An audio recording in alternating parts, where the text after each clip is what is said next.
బాలకృష్ణ ప్రస్తుతం వరుస సినిమాలతో ఫుల్ బిజీగా ఉన్నారు. ఇప్పటికే వీరసింహారెడ్డి, భగవంత్ కేసరి సినిమాలతో వరుస బ్లాక్ బస్టర్ హిట్స్ అందుకున్న బాలయ్య తన తర్వాత cinema powerful action entertainer NBK 109 అనే వర్కింగ్ టైటిల్ తో వస్తున్నారు. వాల్తీరి వీరే ఏదో బిగ్గెస్ట్ హిట్ అందుకున్న బాబీ ఈ సినిమాకు దర్శకత్వం వహిస్తున్నారు. ఇటీవలే ఈ సినిమా రెగ్యులర్ షూటింగ్ కూడా మొదలైంది. మొదటిసారి బాబీ బాలయ్య ఊరమ్మాస్ కాంబోలో సినిమా రాబోతుండటంతో భారీ అంచనాలు నెలకొని ఉన్నాయి. ఈ మూవీలో యానిమల్ తో మెప్పించిన బాబీ డియోల్ ఇందులో విలన్ గా నటిస్తున్నారు. ఇటీవలే తను ఈ మూవీ షూటింగ్ లో జాయిన్ అయ్యారు. బాలకృష్ణ, బాబీ డియోల్ మధ్య వచ్చే యాక్షన్ సీన్స్ పోటాపోటీగా ఉండబోతున్నాయని తెలుస్తుంది. ప్రస్తుతం ఎలాంటి ప్రచారం లేకుండా సైలెంట్ గా షూటింగ్ కానిచ్చేస్తున్నారు మేకర్స్.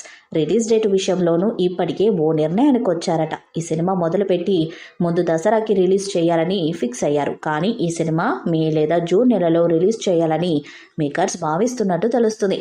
ఈ సినిమా షూటింగ్ వీలైనంత త్వరగా పూర్తి చేసి జూన్లో రిలీజ్ చేసేందుకు షూటింగ్ని శరవేగంగా జరిపేలా ప్లాన్ చేస్తున్నారు. ఈ చిత్రం రిలీజ్ విషయంపై త్వరలో మేకర్స్ అధికారికంగా ప్రకటించే అవకాశం కనిపిస్తుంది.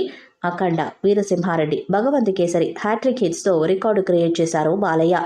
Back to back 3 blockbuster విజయాలను అందుకున్న ఆయన బాబీ డైరెక్షన్లో యాక్షన్ సన్నివేశాలను ఇరగదీస్తున్నట్టు తెలుస్తుంది. బాలయ్య నటిస్తున్న ఎన్బికే 109 మూవీలో Malayala star hero Dulquer Salmaan special role చేస్తున్నట్టు టాక్ వినిపిస్తుంది. ఇప్పటికే దుల్కర్, బాలయ్య మధ్య ఉండే కొన్ని సీన్స్ని షూటింగ్ పూర్తి చేసినట్టు తెలుస్తుంది. వీళ్ళిద్దరి మధ్య సన్నివేశాలు నెక్స్ట్ లెవెల్లో ఉండబోతున్నాయని టాక్. కానీ దుల్కర్ పాత్రపై మేకర్స్ నుంచి క్లారిటీ రావాల్సి ఉంది.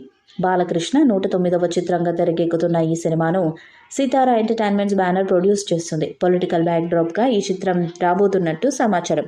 ఈ వీడియోపై మీ అభిప్రాయాన్ని కామెంట్ బాక్స్లో తెలియజేయండి. ఈ వీడియో మీకు నచ్చితే లైక్ చేయండి, షేర్ చేయండి, కామెంట్ చేయండి.